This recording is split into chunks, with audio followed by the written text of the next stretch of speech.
Hi everyone, it's Brickwaffle again, and today I'm bringing you part 2 of the Redstone series. Today in Redstone 201 we're going to talk about transmission, that is moving power from an input to an output.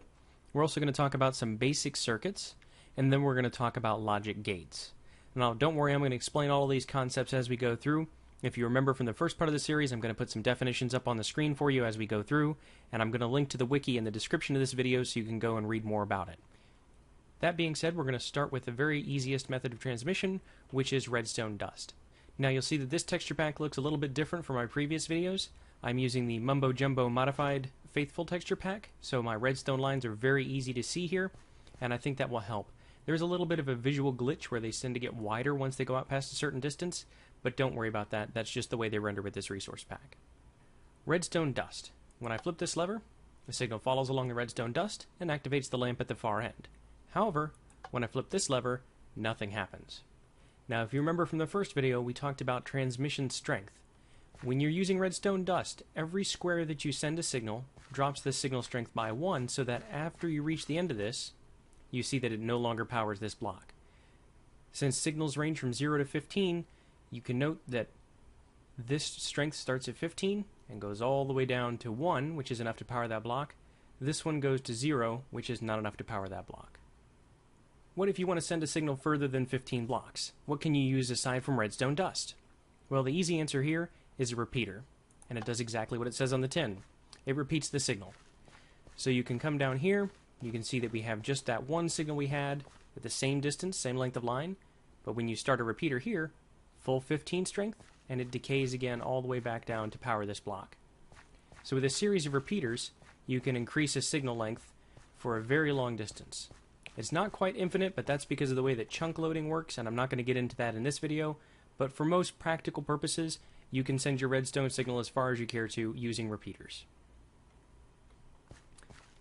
Something else to note on repeaters, though, they have a secondary property that not a lot of people talk about. When you power a repeater from the input side, it produces a signal on the output side at maximum strength. However, if you power a repeater from the side, using another repeater for example, you get this little bar of bedrock. What that does is that locks this repeater to its current output state, so that no matter what you do to its original input, nothing happens. So you can see that as long as that's locked, I can toggle this on or off as much as I want. It won't affect the lamp. You can do the same thing the other way. You can lock it in its off position, and then no matter what, it won't turn on. The other method of transmission is a comparator, and a redstone comparator takes a signal based on the input to which it's attached. So in this case, we have a hopper full of ender pearls. When this is at maximum capacity, it outputs a maximum strength signal from the comparator. Comparators, however, have two modes. The default compare signal will compare the signal strength from the back and from the side, and as long as the signal strength from the back is greater, it will output the signal strength of the back. So if we make this less strong than the one coming in from the side, you'll see that nothing happens. So you can use this to compare two signals, and only when certain conditions are true do you send a signal on down the line. The other method is subtract mode, and as you might suspect, that subtracts the two signals and outputs the difference. So here we have a nearly full signal, and here we have a completely full signal. Now the difference between these two is 1 and 5, so it's a 20% difference. So this puts out at 20% power. You can use this to do some mathematics with later circuits we're not going to cover in this video, but do be aware that the visual difference between the comparators in subtract mode and compare mode is somewhat difficult to see if you're not used to it. The torch is up and on here, or down and off. It's very easy to miss if you're just looking for the three torches. These designs are great for transmitting power horizontally, but what if you want to power a device that's higher than you are, or lower? There's a couple of different ways that you can use redstone to power a device at a different height. One is to simply use a staircase. With regular blocks, redstone dust placed on top of each block in a staircase will automatically connect to the block on either side of it. So when I place that, you'll see that it goes up the side automatically. That works, and it's what a lot of people do for their circuits. But what if you don't also want to move back while you're moving up? Well, you can alternate your signal, and in this case, this works pretty well. You can see that with slabs, even though it doesn't look like there's anything on the side of this works the same way. Now that's a little bit confusing to a lot of people because you don't get that nice rendering of the redstone dust down the side because it's only a half slab. So with this design, you can also put the redstone lamp or whatever else you're powering directly above your switch simply by moving it to the other side of the top block. The third method for vertical transmission is a torch tower. And this can go fairly high before it starts to run into timing issues, but the idea is that you have a block with a redstone torch, then another block, then another torch, and so on. When you toggle the state of the lever, it will toggle the state of the redstone torch to which it's immediately connected, and it will alternate those torches all the way up, all the way to your output device. These two circuits have something in common, and maybe you can guess what this is. They both take a signal from a lever, and they power a lamp. What we're going to show you here is another way of repeating a signal without using an actual redstone repeater. Now, why would you want to do that? In this case, this is definitely not cheaper. I'm using a diamond block here just to be silly.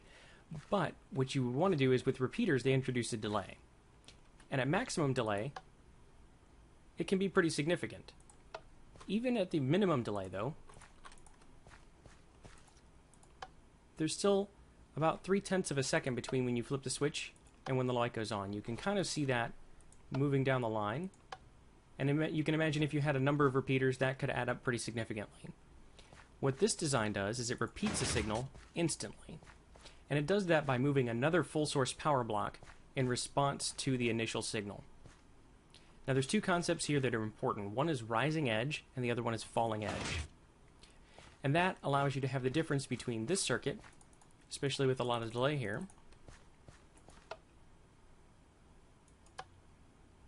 see how long that takes, versus an instantaneous power.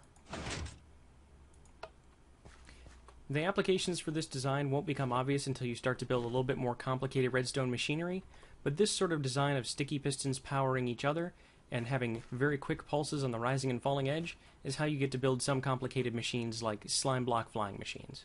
So you may not realize you've already used one of the most basic logic gates just from looking at these videos already.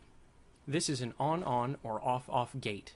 What that means is when your input is on, your output is on. And when your input is off, your output is off. It's variations on this design that make up all of the other logic gates we're going to talk about. The first gate we're going to talk about is a NOT gate. A NOT gate is very much like the on-on, off-off gate, except that when the power is on, your output is off. And when your input is off, your output is on. This is also known as an inverter, and it's one of the most basic circuits you can use. You'll see people using this in all sorts of designs to simply toggle the state of a torch. So remember from the first video, when a redstone torch receives power, it turns off. The next design is an AND gate. And the AND gate means that both of the inputs have to be on for the output to be on. So you'll see if we toggle one of these levers, or the other one, nothing happens. However, if we toggle both of the levers, then the output turns on. This can be useful if you want to take a signal from two different places before you activate a device. This is a NAND gate. A NAND gate is a negated AND gate, and that means that while both inputs are off, the output is on. And as long as only one of the inputs is off, the output remains on. But once both inputs are on, the output turns off. Next we have an OR gate. This is another very simple design, and this means that the output will be powered on as long as either one of the inputs is on, either the first one or the second one. Next up is the NOR gate. This is a simple inverter connected to two different inputs, and when either one of the inputs is on, the output is off. Now we're coming to a bit more complicated circuitry. This is called an XAND gate, and what this is that only when one or the other of the switches is on does the output turn on. And it doesn't matter which switch is on. So this is a little bit different from our previous gate. This is an OR, but only one of them can be true. You can see that this requires a little bit more to build. It requires a series of torches to be inverting signals and then splitting the signal here with a single inverter. Finally, the XNOR gate is the inverted version of the XAND gate. So you can see at the back the output is on, but if either one of the levers is on, the output turns off. However, if both levers are on, it turns back on again. This is just an inversion of the previous circuit, and you can see that it's very much the same with the addition of an extra inverter at the end of the circuit. So hopefully this video is also helpful for you, explaining some of the concepts of transmission and circuitry. In the next video, I hope to cover some of the more advanced memory circuits, and we'll continue expanding on the concepts you've learned in the first two videos. If you like this series, please do give me a like. If you really liked it, please subscribe and see more videos. I look forward to your comments. If you have any other designs for these sorts of circuits, gates, transmission lines, whatever you'd like to see, absolutely feel free to suggest those in the comments. The beauty of Redstone is that there's many, many, many ways to do any of these concepts. These are just some of the basic designs. As always, I've been Brickwaffle. Thanks for watching.